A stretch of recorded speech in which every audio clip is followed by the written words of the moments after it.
అల్వాల్ జిల్లా పరిషత్ బాలికల ఉన్నత పాఠశాలలో FDR ఫౌండేషన్ ఆధ్వర్యంలో ఏర్పాటు చేసిన విజ్ఞాన సేతు సైన్స్ సెంటర్ను ప్రారంభించిన మంత్రి శ్రీధర్ బాబు.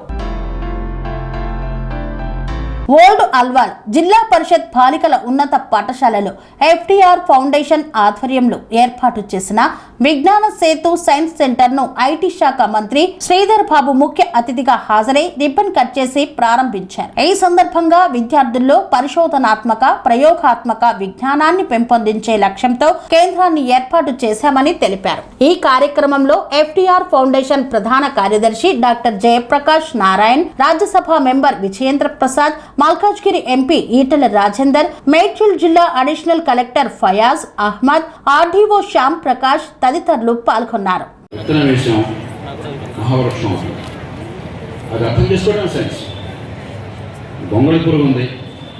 ఎలా నడుస్తుంది, తర్వాత సీతాకోకచిలుక ఎట్లా అవుతుంది, అదే సైన్స్ రోజు మీరు చూస్తున్నారు. ఆది మానవుడికి ఇదేం అర్థం కాకుండా కథలు అల్లాడు. మా చిన్నప్పుడు ఏం చెప్పేవాళ్ళు తెలుసా మీకు తెలియదు, కానీ పుడికి పడిందనుకో అర్జునుడి రథం శీల ఊడిపడిందని చెప్పేవాడు. ఆయన రాశాడు a short history of nearly everything. అంటే విశ్వంలో ఉన్న ఏది తెలుసుకోవాలన్నా కూడా నక్షత్ర మండలాల దగ్గర నుంచి భూగోళం దాకా, భూమి లోపల ఉన్న దగ్గర నుంచి సముద్రం దాకా, జీవరాశుల దగ్గర నుంచి అన్ని విషయాలు కూడా ఆసక్తికరంగా రాశాడు ఈ రచయిత ఇన్స్పిరేషన్ అని చెప్పి. నాకు ఎందుకు ఇదని చెప్పని అన్న తర్వాత పైకి వెళ్ళి మంత్రి గారు మిగతా పెద్దలు అంతా వెళ్ళి ఒక్కసారి సైన్స్ సెంటర్ను చూసి విజ్ఞాన సేతు ఎగ్జిబిషన్ కూడా చూసి కిందకు వచ్చాక పిల్లలతో చర్చ. ఎందుకంటే మీరు హీరోలు. ఇక పత్రికలకి సమాజానికి మా అందరి తరఫున కోరిక ఏమిటంటే ఒక స్కూల్లో ఒక సైన్స్ ల్యాబొరేటరీనో లేకపోతే ఒక సైన్స్ సెంటర్నో పెట్టడం కాదు లక్ష్యం. నిజానికి ప్రతి స్కూల్లో ఇలాంటివి ఇంతకంటే ఎక్కువ ఉండాలి. కానీ ఒక చిన్న ప్రయత్నం, పెద్ద ఖర్చు లేకుండా వేలాది స్కూళ్లలో తెలంగాణలో అలాగే ఆంధ్రప్రదేశ్ కనీసం 2 తెలుగు రాష్ట్రాల్లో బడి పిల్లలకు అందుబాటులో ఉండేట్టుగా ప్రభుత్వ పాఠశాలల్లో ఇలాంటివి ఏర్పాటు చేస్తే లక్షలాది మంది పిల్లల మస్తిష్కం వికసిస్తుంది. ఏదో పుస్తకాల్లో సైన్స్ చదువుకొని బట్టి పట్టడం ఫార్ములాలు కాకుండా విషయం అర్థం చేసుకుని రేపొద్దున సమాజానికి పనికొచ్చే వాళ్ళుగా తయారవుతారు. అందుకని హౌ డు యూ మేనేజ్ అనేది మన చేతిలో ఉంటుంది.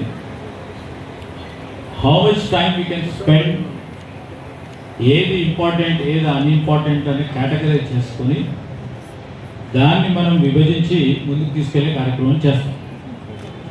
మా దగ్గర ఇప్పుడు డాక్టర్ జయప్రకాష్ నారాయణ గారు చెప్పినట్టు ఎవ్రీథింగ్ బికమ్స్ ఇంపార్టెంట్. కానీ ప్రొడక్టివిటీ సంబంధించి అంశం విషయంలో కొద్దిగా ఆలోచన చేసుకొని ముందుకెళ్తాము. సో టైం మేనేజ్మెంట్ మేము అనుకున్నట్టు మేము పొద్దున్న లేవగానే మా షెడ్యూల్లో ఉన్నట్టు ముందుకు సాగదు చాలా వరకు కూడా. అయినా కానీ we try to cover it up. So scheduling చేసినప్పుడే ఏది 5 నిమిషాలు అనుకుంటామో మేము అది 20 నిమిషాలు అవుతుంది. సో నెక్స్ట్ ప్రోగ్రామ్ మళ్ళీ ఒక 20 నిమిషాలు అవుతుంది. ఆ విధంగా పోతాం అన్నప్పుడు దాన్ని కుదుర్పు చేసి ఏ విధంగా దాన్ని సిస్టమేటిక్గా చేయాలన్న ఒక ప్రయత్నం ఇది ఎటర్నల్ ప్రాసెస్ నాకైతే జరుగుతూ ఉంది 26 years నుంచి. మా జిల్లా పరిషత్ అల్వాల్ గర్ల్స్ హై స్కూల్కి సంబంధించి ఒక బృహత్తరమైన కార్యక్రమం, ప్రత్యేకించి బాలికల పాఠశాలలో మరి డాక్టర్ జయప్రకాష్ నారాయణ గారు చేస్తా ఉన్న ఈ ప్రధానమైన కార్యక్రమ భాగంలో నన్ను కూడా పిలిచి దీంట్లో పాల్గొనే అవకాశం కల్పించిన డాక్టర్ జయప్రకాష్ నారాయణ గారికి, అదేవిధంగా మాతో పాటు ఇక్కడికి చేసిన విజయేంద్ర ప్రసాద్ గారు, వారు ఇప్పుడు మన పార్లమెంట్ సభ్యులు, గొప్ప రచయిత, చాలా సినిమాలలో వెనుకుండే మనిషి. వారి కొడుకు ఈరోజు పెద్ద గొప్ప దర్శకుడు. RRR చూసిండ్రా? రాజమౌళి గారు తెలుసా? వారి కొడుకు ఓ అంటురా. అదేవిధంగా అడిషనల్ కలెక్టర్ గారు ఫైజాజ్ అహ్మద్ గారు, మా మిత్రులు జితేందర్ గారు, మరి పెద్దలు ఏపూరు గారికి, వేదికపై ఉన్న మా డిఓ గారు, ఆర్డిఓ గారు, మరి ఆర్పి నిలయానికి సంబంధించిన మేనేజర్ గారు, ఈ కార్యక్రమానికి వచ్చేసిన ఎంఈఓ గారు, ఎంఆర్ఓ గారు, అదేవిధంగా ఈ పాఠశాలకు సంబంధించిన ప్రధానోపాధ్యాయులు, కీలక పాత్ర వహిస్తూ ఉన్న ఇంతకుముందే పెద్దలు డాక్టర్ జయప్రకాష్ నారాయణ గారు చెప్పినట్టు మీరందరూ కూడా ఎదగాలని ఆశిస్తూ ఉన్నాం. విజేతలుగా నిలవాలి. మా పక్కన కూర్చున్న మరి వారు కూడా పెద్ద IAS officer doctor Jayaprakash Narayana గారు. మరి వారిలాగా ఎదగాలి, లేకుంటే మంచిగా ఎదిగి మీ ఉపాధ్యాయుల్లాగా ఎదగాలి, లేకుంటే ఒకరు ఇంజనీర్ కావాలో, డాక్టర్ కావాలో, పొలిటీషియన్ కావాలో, విలువలతో కూడుకున్న ఏ ప్రొఫెషన్ చేపట్టినా విలువలతో కూడుకున్న అంశాన్ని ముందుకు తీసుకెళ్లే ప్రయత్నం చేయాలో మీ అందరి ముందర ఉంచడానికి, మీలో ఒక మీ మేధస్సుకు పదను పట్టించడానికి సైన్స్ ల్యాబ్ ఈ విధంగా ఉపయోగపడుతుందని మేము భావించే వ్యక్తుల్లో ఒకరు. మరి ఒక గొప్ప ప్రయత్నం చేస్తూ ఉన్న డాక్టర్ జయప్రకాష్ నారాయణ గారు ఇట్లాంటి సైన్స్ ల్యాబ్లు అతి తక్కువ ఖర్చుతో మరి ఇంకా కూడా రాష్ట్ర స్థాయిలో వివిధ పాఠశాలలో నెలకొల్పాలనే వారి ఆలోచన విధానాన్ని, అదేవిధంగా ప్రభుత్వ పరంగా కూడా ఇలాంటి మరి ప్రయోగశాలలు తప్పకుండా ముందుకు తీసుకెళ్లే ప్రయత్నం చేస్తామని నేను మీ అందరికీ మనవి చేస్తూ, మీకు బంగారు భవిష్యత్తు కలిగేలా ఆ ఉపాధ్యాయులు బోధన ఇవ్వాలి. మీలో కూడా ఆ కసి ఉండాలి. ఇంగ్లీష్లో ఏమంటారు, ఫైర్ ఇన్ ద బెల్లీ. చదువుకోవాలి, ఏదో ఒకటి సాధించాలని అందరికీ కూడా ఉండాలి. కష్టాలు అందరికీ ఉంటాయి, ఎవరి స్థాయిలో వారికి కష్టాలు ఉంటాయి. కష్టాలను అధిగమించి మనం చదువుకొని ఒక ఉన్నత స్థాయికి ఎదగాలని ఆలోచన దృక్పథం ఉండాలి మీకు. మీరందరూ కూడా విజయులుగా మంచి పౌరులుగా ఎదగాలని ఆశిస్తూ మరి ఈ కార్యక్రమాన్ని పిలిచిన డాక్టర్ జయప్రకాష్ నారాయణ గారికి హృదయపూర్వకంగా నేను కృతజ్ఞతలు తెలియజేస్తూ, నేను టీ హబ్లో చాలామంది ఉపాధ్యాయులను కలిశాను. Suppose to be doing good work, they are always innovative. నేను వాళ్ళని టీ హబ్లో కలిసినప్పుడు బాగా చేస్తూ ఉన్నారు, మీ స్కూల్కి వస్తానని చెప్పిన.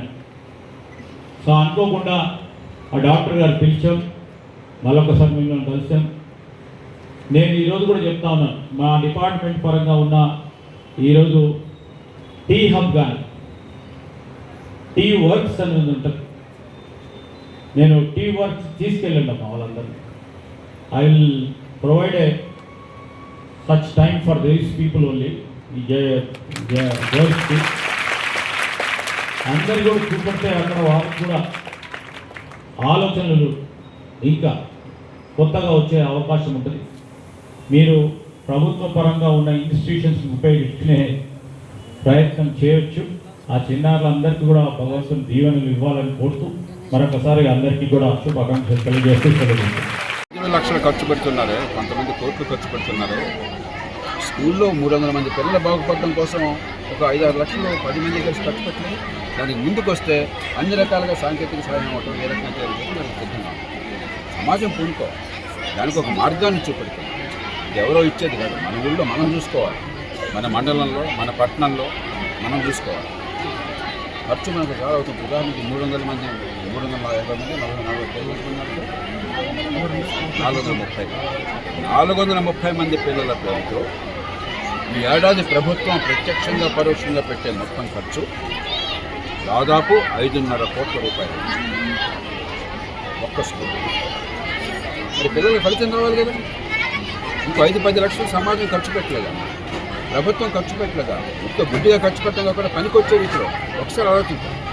5.5 కోట్లు ఖర్చు పెడుతున్నాం, పిల్లలకి విద్య చాలామందికి అందకుండా పోతుంది. వాళ్ళు ఏ పాపం వారు కూడా వాళ్ళు చూశారు, చురుకొని వాళ్ళు కాస్త మంచి ప్రయత్నం చురుకొని చేస్తే బయట చురుకొని చూశారు.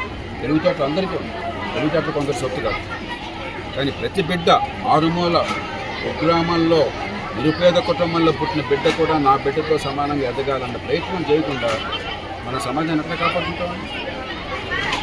కాబట్టి ఇది ఎవరో ఎఫ్డీఆర్ చేసే పని కాదు, అందరం కలిసి చేసే పని. దానికి ఒక మార్గాన్ని ఒక ముందు చూపనటువంటి ఒక పార్లమెంట్ సభ్యులు కావచ్చు, విజ్ఞత గల ఒక అధికారి కావచ్చు, అలాగే ప్రయత్నం చేస్తున్న ప్రభుత్వం కావచ్చు, చాలా పని చేస్తుంది కదా. మనందరూ పూనుకోవాలి. ఆ ఫలితం రావాలంటే మన చేతుల్లో ఉంది, కానీ కేవలం ప్రభుత్వం జీతం తీసుకుంటున్న ఉద్యోగుల చేతుల్లో ఉండదు. అల్వాల్ బాలికల ఒక కళాశాలలో మరి సైన్స్ ల్యాబ్ FDR దాని ప్రాతినిధ్యం వహిస్తూ ఉన్న డాక్టర్ జయప్రకాష్ నారాయణ గారు వారి సంకల్పంతో వారి ఆలోచనతో ఒక సైన్స్ ల్యాబ్ని ఏర్పాటు చేయడం మరి ఒక గొప్ప ప్రయత్నం ఇది. Very encouraging. గవర్నమెంట్ స్కూల్లో సైన్స్ ల్యాబ్ని ఏర్పాటు చేస్తే ఇంకా పటిష్టంగా సైన్స్కి సంబంధించిన అంశాల విషయంలో విద్యార్థినిలు అర్థం చేసుకోవడానికి, అదేవిధంగా నిజ జీవితంలో దాని ఉపయోగాల గురించి ఇంకా స్పష్టంగా ముందుకు తీసుకెళ్లే మరి ప్రయత్న భాగంలో ఉండాలని నిజంగానే ప్రభుత్వ మరి పాఠశాలలో ఈ కార్యక్రమం చేస్తూ ఉన్న వారికి హృదయపూర్వకంగా అభినందనలు తెలియజేస్తూ మరి ఆ సైన్స్ ల్యాబ్ను కూడా మేము వీక్షించడం జరిగింది. కొత్త పరికరాలతో, అదేవిధంగా ఫిజికల్గా మరి కేవలం అకాడమిక్ పరంగానే ఆ బుక్స్ పరంగానే ఉండకుండా ఫిజికల్గా ఏ విధంగా ఉంటుంది, ఇటు ఫిజిక్స్ కానీ, ఇటు కెమిస్ట్రీ కానీ, ఇటు బయాలజీకి సంబంధించిన అంశాలలో ఆ సైన్స్ ద్వారా విద్యార్థులకు మరి చదివించాలనే ఆలోచనతో వారు చేస్తూ ఉన్నారు. మంచి ఆలోచన. తప్పకుండా మిగతా ప్రభుత్వ పాఠశాలలు కూడా ల్యాబ్స్ అన్నింటినీ కూడా ఏర్పాటు చేస్తూ ఇప్పటివరకే మేము కూడా ముందుకు వెళ్తూ ఉన్నాం. రాష్ట్ర ప్రభుత్వం కూడా ముందుకు వెళ్తూ ఉంది. ముఖ్యమంత్రి రేవంత్ రెడ్డి గారు మా కాంగ్రెస్ పార్టీ ప్రభుత్వం ప్రధానంగా విద్య, వైద్యం ఇవి రెండు ప్రధానమైన అంశాలుగా మేము ఈ రాష్ట్ర ప్రజలకు సంబంధించిన విద్య, ఆ విద్యార్థులకు సంబంధించిన విద్య కానీ, ఈ రాష్ట్ర ప్రజలకు సంబంధించిన వైద్యం కానీ మాకు ప్రధానమైన ఫోకస్తో ముందుకెళ్తా ఉన్నాం.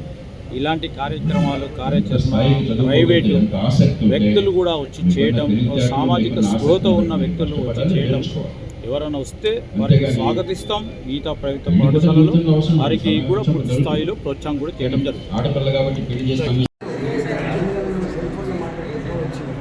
ఒక మాట చెప్పాలంటే ఇవాళ శాస్త్ర విజ్ఞానం ప్రపంచవ్యాప్తంగా గొప్ప ఎదిగింది.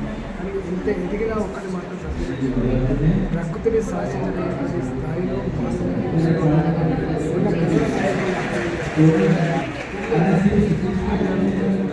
దేశం ఫస్ట్ వరల్డ్ కంట్రీగా ఎదగాలంటే దేశంలో అంతరాలు తగ్గాలి, దేశంలో ప్రజలకు